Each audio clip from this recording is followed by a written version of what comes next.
Hi, this is Brian Kim. I want to share with you case number 262 in the best way to do cataract surgery series. And the title of this series is not to suggest this is the best and only way, but to get you to think critically of your technique so that you can refine and hone your technique so that you can do the best for your patient. And so this is a traumatic cataract in a young patient with a fairly strong Bell's reflex. And the lens is soft and gummy and sticky. And so I'm going to share with you why these are so challenging. And it's because of this. The lens, even though you can fracture the lens, because it's so sticky, even though you separate the lens pieces, they don't want to come apart. And so you have to use your instruments to really stretch and pull and crack to get those lens pieces apart. And if you don't, you're going to have a really sticky mess and really get yourself frustrated. So you can see this is the patient, strong Bell's reflex. This is the left eye. I'm using the cotton tip to turn the eye down. You can see the stereotypical appearance of this traumatic cataract, primarily this dense posterior subcapsular component. Use a corneal marker, which will help me to center Capsulorhexis. Using that cotton tip to control the eye because this patient does have a strong Bell's reflex. Make my paracentesis incision first on the right side and then the left side, making sure I'm parallel to iris plane, which creates a nice corneal shelf, which will allow me to achieve a self-sealing incision. The left side is a lot easier because the patient's already turning the eye up to the right side of the screen. This is some intracameral epinephrine and then some dispersive viscoelastic to coat the corneal endothelium and to flatten the anterior capsule.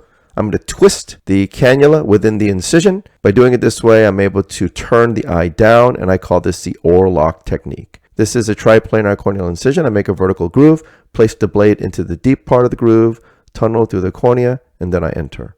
The orlock technique is so nice because I don't have to grab the eye. I don't have to use a Thornton ring. I don't have to use forceps, which can scratch the corneal surface. To me, this is the minimal contact technique to control the eye with the Bell's reflex. And these are the sharp tip microrhexis forceps. I puncture the center, pull down towards me, grabbing the right side of the tear, going around circumferentially. I'm using the cannula, again, as an orlock technique to help turn the eye down, but this patient does have a rather strong Bell's reflex. I'm able to grab and re-grab with the rhexis. Remember, this is a young patient. The capsule tends to be more elastic. You want to be very mindful when you're doing the rhexis so it doesn't radialize.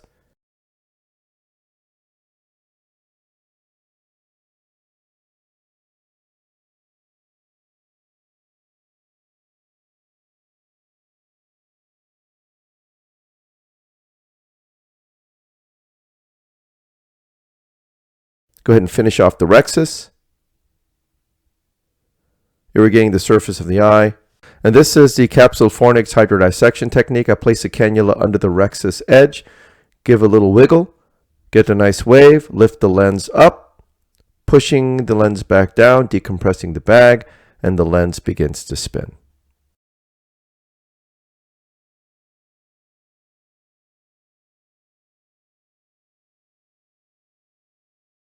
Lifting the incision with a chopper, go in with irrigation off to minimize Descemet's trauma.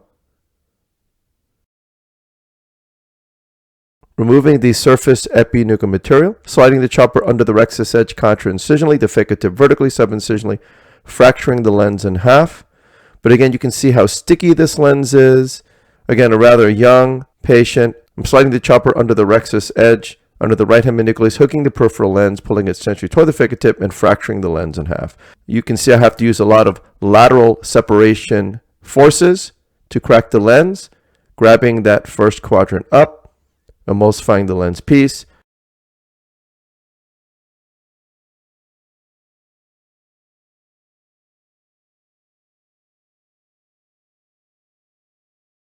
Grabbing that second quadrant up with some vacuum, emulsifying it, turning the second heminucleus in front of me, hooking the peripheral lens, pulling it centrally toward the ficca tip, and fracturing the lens in half, using vacuum to grab that third quadrant up, emulsifying the lens piece, again very carefully using high vacuum because this is a fairly soft lens, and doing the same thing for the last quadrant.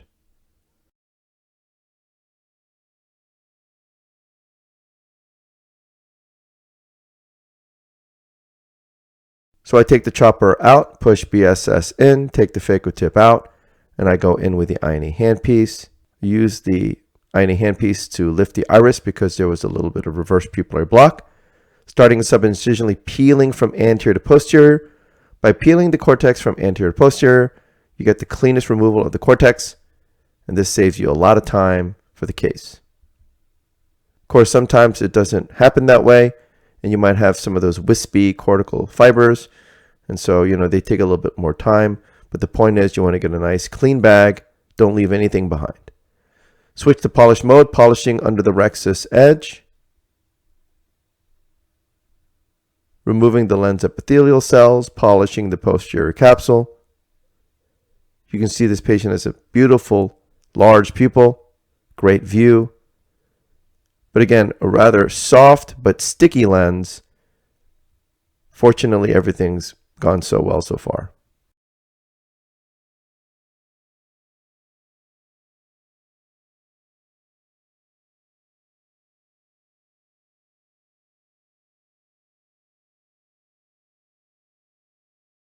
Using the BSS cannula to pulse under the rhexis edge subincisionally. The capsular bag is nice and clean. Pushing some cohesive viscoelastic, turning off infusion first. Filling the bag, and then sweeping with a sweeper.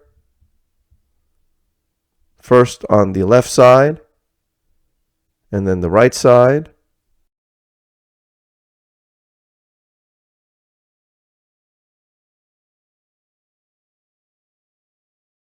You can see a lot of that material is liberated. You want to clean that bag up. So far, so good. Switching to the viscoelastic cannula, and this is the Li61 AO lens. Pushing with the injector, pushing some more cohesive viscoelastic to fill the bag. The leading haptic comes out into the bag. Even though it's pointed down, it rights itself up.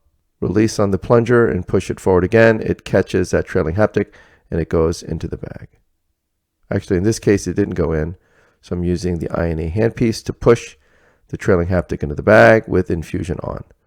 Fairly easy maneuver, getting underneath the lens, removing all the viscoelastic from within the bag. Polishing under the rhexis edge once again.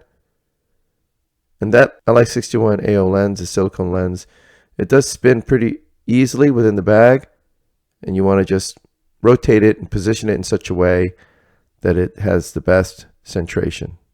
Removing all the viscoelastic from the anterior chamber, and then I'll hydrate my incision. So again, this is a patient with a soft traumatic cataract in a young patient. It was rather sticky. I utilize mechanical fracturing techniques, double chop, cross chop, a lot of lateral separation forces to really separate the lens pieces. They tend to be sticky and attached to one another, so you have to be mindful of that. I was able to fairly efficiently remove the lens pieces just primarily with vacuum because this is a soft lens. But the point was, this is a traumatic cataract. Anything can happen. I could have had zonulopathy. You could have had some major issues.